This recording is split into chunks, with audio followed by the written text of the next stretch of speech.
Serius? Iya. Ini Ini Funky Andianto, bisa dipanggil Funky. dan itu Keren namanya. iya. Itu kameramennya nih Ramadhani, Bapak bisa Lo artis? Iya. Terus. Menanyakan ya,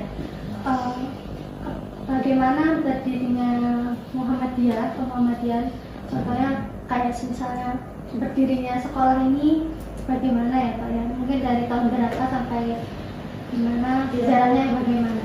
Iya. Oke. Sebelumnya pertanyaan ini sebenarnya kurang tepat buat saya, tapi kan saya coba menjawab ya Pak ya. Iya. Karena saya di sini masuk tahun 2010. Oh, Ada yang lebih ya, ada yang lebih senior di sini namanya Ibu Sian. Beliau pendirinya sih. Tapi karena saya sering bercerita dengan beliau, tak buka ini. Nanti kalau jenengan butuh cerita sejarahnya, saya punya filenya. Iya. Akhirnya. Iya. Jadi di sini sekolah ini awalnya dulu itu TK sama SD. SD-nya ya cuma tidak sebesar ini ya, hanya 6 kelas gitu. Kemudian siswanya hanya 7. Pertama kali angkatan pertama itu 7 siswa. Kemudian di sini ada TK ABA juga, di sini ada TK-nya. Kemudian di depan tuh Universitas Muhammadiyah, sekolahnya Mbak di depan. Oh bisa? Iya, Iya. sekarang jadi SMA. Seharusnya Mbak jadi tetangga saya. Kalau jauh ya. Iya, karena lokasi Mbak ya. Jadi lokasinya tidak memungkinkan untuk pengembangan sekolah yang umum pindah ke yang baru. Sekarang jadi lokasinya Mbak itu. Jadi ini didirikan oleh mantan rektornya Unmu. Insya Allah namanya Bapak Dr. Mulyono, Pak Mulyono. Beliau yang mendirikan SD di sini.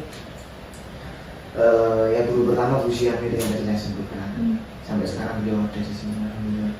Kemudian yang mendirikan yang pasti di sini ada pimpinan ranting dan cabang dari Muhammadiyah sesuai dengan tupoksinya. Jadi kalau cabang Muhammadiyah itu kalau bisa mendirikan amal usahanya ya ini. Kalau amal usahanya PDM itu SMA. Sekarang ini diambil alih oleh provinsi BUMN. Jadi di sini ini adalah amal usahanya punya cabang Sumbersari. Ya pentolannya yang mendirikan salah satunya Pak Mulyono, itu yang saya terkenal di sini Pak Mulyono. Termasuk di sini ada salah satu Pak Kebun yang sampai awal berdirinya sampai sekarang itu ada namanya Pak Tori. Beliau jadi penjaga malam di sini. Jadi kalau aku pengen tahu sejarah lengkapnya, silahkan wawancara beliau. Berdirinya tahun 1963. Insya Allah kalau saya tak salah tanggalnya itu 16 Juli.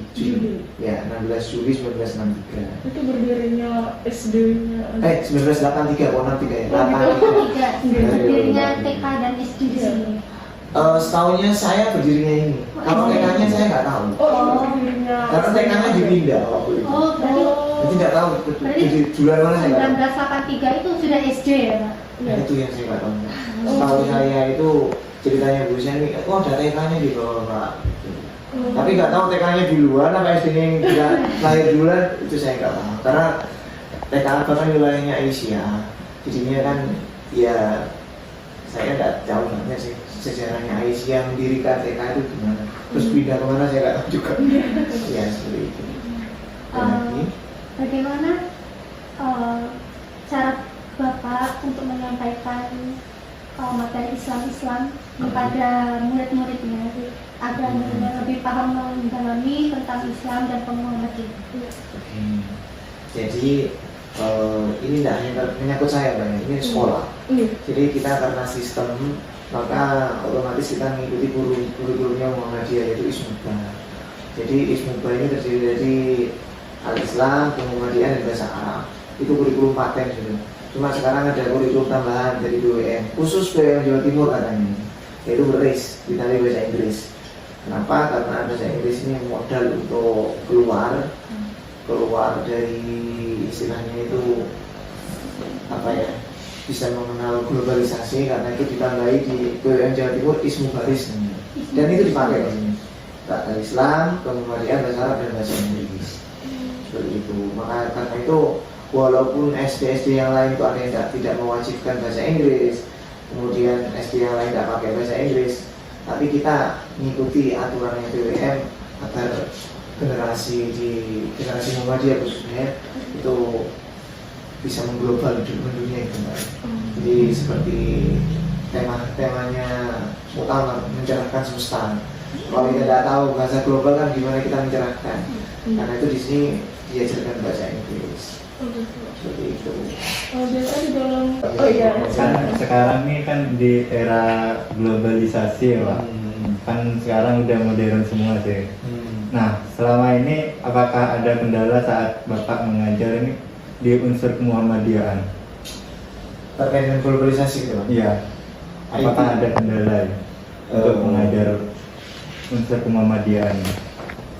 Sebenarnya bukan kendala sih, itu tantangan malah. Bagaimana cara kita itu memberikan berkemajuan menurut saya ya. Berkemajuan di sini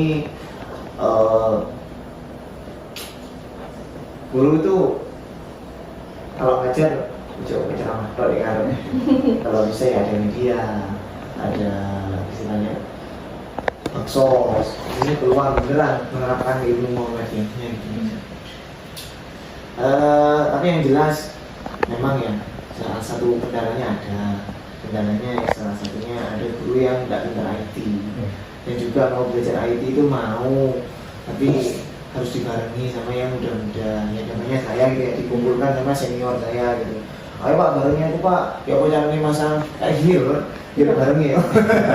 Masang kayak gini nih jalur bareng. Kita sebagai yang muda-muda itu ya cuma mensupport, bu anak tidak mau menampilkan video tentang pembelajaran kianya dahlan, tak bantu.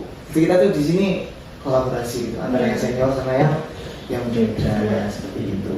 Jadi ya itu saya kendalanya, tidak semua orang pinter IT di era globalisasi ini. Jadi ya saling nambah. Sudah sampai sini saja, Bapak. Siap. Mbak, saya nanti foto ya Pak. Ini Pak. Iya. Sebelumnya terima kasih atas waktunya yang Bapak berikan. Mohon maaf apabila ada salah kata atau benar. Kita akhiri. Wassalamualaikum warahmatullahi wabarakatuh. Waalaikumsalam. Terima kasih. Nanti itu filenya masukkan Google Drive. Nanti linknya kasih ke saya. Catat nomor saya.